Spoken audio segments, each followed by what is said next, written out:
नमस्कार बच्चों, आज हम पढ़ेंगे कक्षा 9 का विषय सामाजिक विज्ञान। सामाजिक विज्ञान में हम पढ़ेंगे पार्ट 1, भारत में ब्रिटिश सत्ता का उदय। जैसे आपने कक्षा 8 में भी पढ़ा होगा कि ना, भारत के अंदर सबसे पहले यूरोपियन और कैसे आए थे, किस मार्ग से आए थे। तो अब हम उसका और आगे का यहाँ विस्तार से पढ़ेंगे कि भारत में सबसे पहले ब्रिटिश सत्ता मतलब शासन के, ब्रिटिश लोगों का शासन कैसे, उसका कैसे उदय हुआ था। जैसे सूरज उदय होता है या नहीं होता, वैसे ही तो ब्रिटिश सत्ता का कैसे भारत में उदय हुआ था, वो आज हम इस पाठ के अंदर पढ़ेंगे। तो चलिए शुरू करते हैं। प्राचीन काल में भारत अपनी आर्थिक, सांस्कृतिक और आध्यात्मिक विरासत के कारण समस्त विश्व में एक अद्वितीय स्थान रखता था। प्राचीन काल में मतलब बहुत पहले के टाइम पर भारत जो है वो आर्थिक रूप से, मतलब उसकी आर्थिक स्थिति भी अच्छी थी, सांस्कृतिक मतलब उसकी जो संस्कृति थी, उससे आध्यात्मिक उसकी जो विरासत थी वो बहुत बड़ी थी, अद्वितीय थी, उसके जैसा दूसरा कोई नहीं था। भारत की सांस्कृतिक विरासत और आर्थिक समृद्धि के कारण विश्व के अनेक देशों के लोग भारत में आए। क्यों? विरासत मतलब जो हमें हमारे पूर्वजों से मिलती है वो, तो ये इसकी विरासत और समृद्धि के कारण विश्व के अनेक देशों के जो लोग थे वो कहाँ आए थे? भारत में आए थे।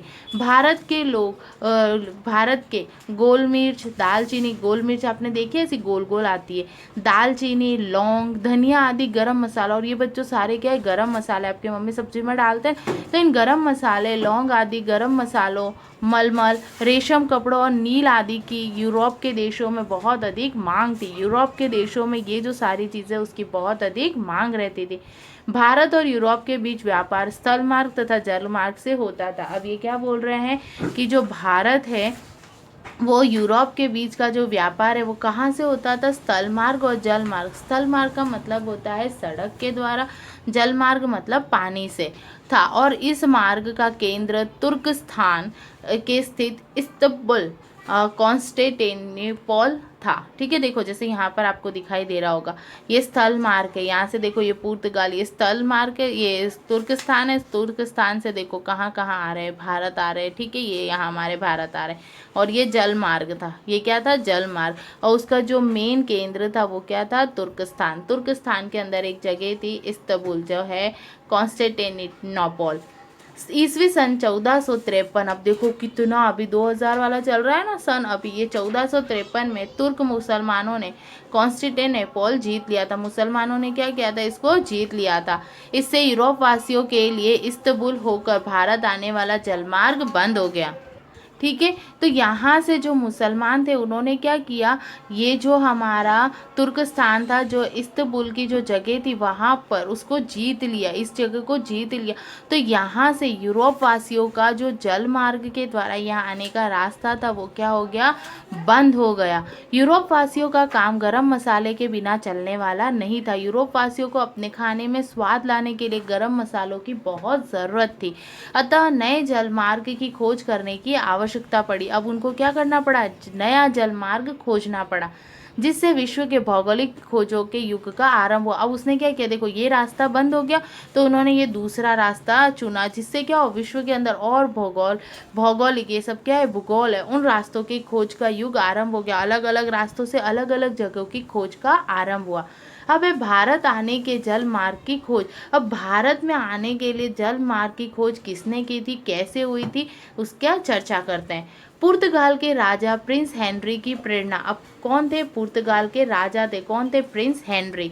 उनकी प्रेरणा, प्रोत्साहन और आर्थिक सहायता से साहिकों ने नए जलमार्ग की खोज का प्रयास शुरू किया। पुर्तगाल के राजा ने भारत आने के लिए नए जलमार्ग की खोज के लिए अनेक साहसिकों ने प्रयास किए, जिसमें बार्थोलोम्यू डायस ने कैप ऑफ गुड होप अंतरिक्ष की खोज की। देखो यहाँ दिख रहा है कैप ऑफ गुड होप, इसकी खोज किसने की थी? पुर्तगाल के एक साहसी व्यक्ति जिनका नाम था बार्थोलोम्यू डायस। आपसे पूछा जा सकता है कि कैप ऑफ गुड होप की अंतरिक्ष की किसने खोज की थी?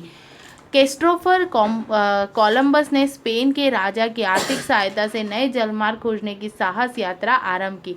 1492 में अटलांटिक सागर में स्थित वर्तमान वेस्ट इंडीज टापू पर आकर रुके। वेस्ट इंडीज टापू पर सबसे पहले कौन आए थे? Christopher Columbus. मृत्यु पर्यंत भारत आने के जलमार्ग की खोज का विश्वास रखने वाले कोलंबस ने वास्तविक रूप में नए जलमार्ग की खोज की थी। तो सबसे पहले किसने जलमार्ग की खोज की थी? कोलंबस ने। इस बात की स्पष्टता अमेरिगो वेस्पुची ने की थी। इसके पश्चात एक नया प्रदेश अमेरिका के रूप में पहचाना जाने लगा। तो आपको दिखाई दे रहा है कि यहाँ अलग अलग लोगों ने अलग अलग मार्ग की खोज की थी। पुर्तगाली नाविक वास्को दी गामा ने, अब कौन है? पुर्तगाली के एक नाविक थे जिनका नाम क्या है? वास्को द गामा ने सन 1998 में भारत आने के लिए जलमार्ग की खोज की थी। भारतीय खलासी की सहायता से वह भारत के पश्चिमी किनारे कालीकट बंदरगाह पर पहुंचे थे। कहाँ आए थे सबसे पहले बच्चों? वो कालीकट बंदरगाह, जो पश्चिमी किनारे पर था, भारत के पश्चिमी किनारे पर दिख रहा है आपको। ये भारत का पश्चिमी किनारा, ये उत्तर है, ये पूर्व है, दक्षिण है और ये पश्चिम। पश्चिम किनारे पर ये क्या था? यहाँ पर कालीकट का वो था। वहाँ के राजा सामुद्रिक जामोरिन ने उनका स्वागत किया और व्यापार करने की छूट दी। इस तरह विश्व में यह घटना महत्वपूर्ण मानी जाती है। वहाँ के जो राजा थे, कहाँ के? ये कालीकट के जो राजा थे जिनका नाम था जामोरिन, उन्होंने उनका स्वागत किया और उनको यहाँ व्यापार करने की छूट दी। किसको? वास्को दे गामा को। इस तरह विश्व में यह घटना महत्वपूर्ण मानी जाती है। इसके कारण ही यूरोप वासियों के लिए भारत आने का द्वार खुल गया और उनके कारण ही फिर बाद में यूरोप वासी, जो मार्ग बंद हो गया था, तो इस मार्ग से होते हुए वो वापस कहाँ आने लगे? यूरोप में आने लगे।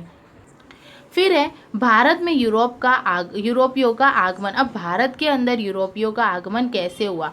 अंग्रेजों का आगमन और व्यापारी केंद्रों की स्थापना कैसे वो आए? फिर अंग्रेजों का आगमन कैसे हुआ?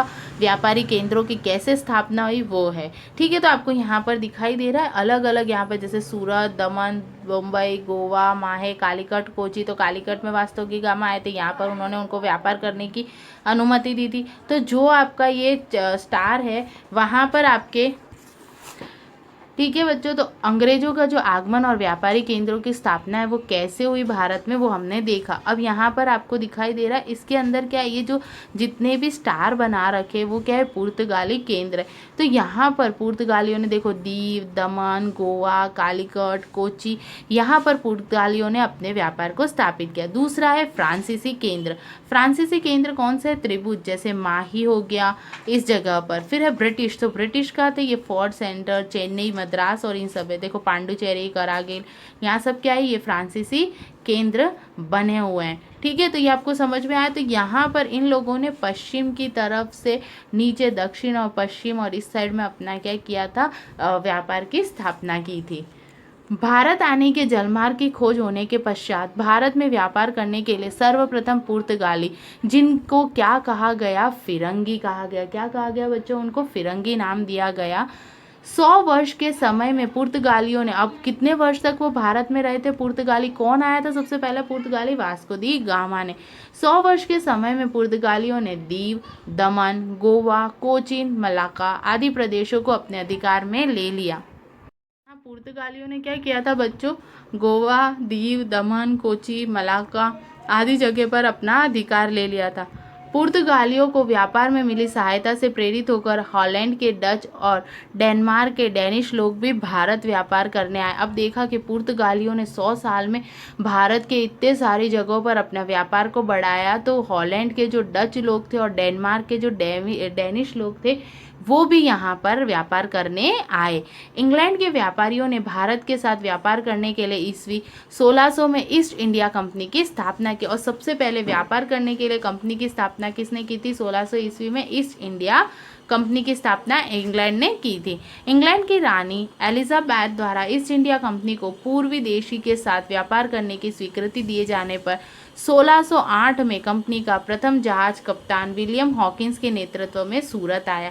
अब उन्होंने क्या किया? यहाँ पूर्वी जगह, तो ये आपको सूरत दिख रहा है, यहाँ सबसे पहला इंग्लैंड का जहाज आया था। उसके कैप्टन कौन थे? जो जहाज को चला रहे थे विलियम हॉकिंस। आपसे पूछा जाएगा कहाँ गया? सूरत। परंतु उन्हें पुर्तगालियों के वर्चस्व और विरोध के कारण व्यापार करने की अनुमति नहीं मिली। क्यों? क्योंकि सबसे पहले यहाँ पर पुर्तगाली थे। अंत में ईस्ट इंडिया कंपनी को मुगल बादशाह जहांगीर की तरफ से व्यापार करने का अधिकार पत्र मिलने पर, अब देखो किसने दिया था, मुगल बादशाह जहांगीर ने, मिलने पर सूरत के ब्रिटिश ईस्ट इंडिया कंपनी की प्रथम कोठी, मतलब उन्होंने सर्वप्रथम कहाँ पर बच्चों, सूरत के अंदर ब्रिटिश ईस्ट इंडिया कंपनी की प्रथम कोठी व्यापारिक केंद्र 1613 में स्थापित किया गया। आपको प्रश्न पूछा जाएगा कि सबसे पहले ब्रिटिश ने ईस्ट इंडिया कंपनी कहाँ स्थापित की थी, तो आप क्या लिखोगे बच्चों, सूरत में। किसकी अनुमति पर, मुगल बादशाह जहांगीर की अनुमति पर। प्रारंभिक वर्षों में कंपनी ने सूरत, भरूच, अहमदाबाद, देखो कहाँ कहाँ किया उन्होंने, सूरत, भरूच, अहमदाबाद के व्यापारिक केंद्र स्थापित किए, परंतु इन प्रदेशों में मराठी सत्ता का प्रभुत्व बढ़ने से कंपनी को खतरा दिखाई दिया। क्यों? क्योंकि यहाँ पर मराठी लोग बहुत थे, इसलिए वे दक्षिण और पूर्व दिशा की ओर बढ़े, जहां उन्हें आंध्र प्रदेश, सेंट जॉर्ज जिसको चेन्नई कहते हैं, वॉट विलियन जिसको कोलकाता कहते हैं, में उन्होंने क्या किया, कोठियों को स्थापित किया। बम्बई में मुख्य केंद्र स्थापित किया। अब 1687 ईस्वी में उन्होंने अपना मुख्य केंद्र कहाँ स्थापित किया, बम्बई में। 1668 में व्यापार करने के लिए फ्रेंच ईस्ट इंडिया कंपनी का आगमन हुआ। उस समय फिर उससे समय बीतने पर फिर उन्होंने माहे, कराकल, पौंडीचेरी, चंद्रनगर, मछलीपट्टनम आदि प्रदेशों में व्यापारिक केंद्रों की स्थापना की। यहाँ इन जगहों पर ईस्ट इंडिया कंपनी ने अपनी स्थापना की। 18वीं सदी में अंग्रेज और फ्रांसीसी विश्व भर में अपनी सत्ता स्थापित करने और उपनिवेश प्राप्त करने के लिए सतत सक्रिय थे।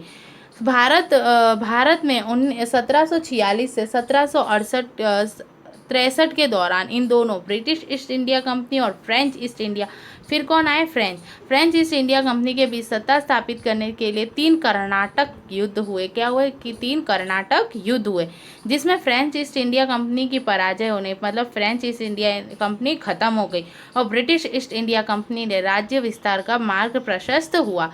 इस तरह सत्ता संघर्ष के अंत में पुर्तगालियों के पास द्वीप, दमन, गोवा रहे, जबकि फ्रांसीसियों के पास चंद्रनगर, माहे, कराकल, पौंडीचेरी जैसे प्रदेश रहे, जबकि डच सदा के लिए विदा हो गया। वहाँ से डच का क्या हो गया, खात्मा हो गया। अब बच्चों आज हमने पढ़ा कि कैसे भारत में यूरोपियों का आगमन हुआ, पुर्तगालियों का आगमन हुआ, कैसे उन्होंने व्यापार की स्थापना की। अगले वीडियो में हम पढ़ेंगे प्लासी का युद्ध, बक्सर का युद्ध और भी युद्ध के बारे में पढ़ेंगे कि कैसे अंग्रेजों ने मीठे जहर के द्वारा लोगों को अपनी तरफ किया और क्या। आया बच्चों समझ में? धन्यवाद बच्चों।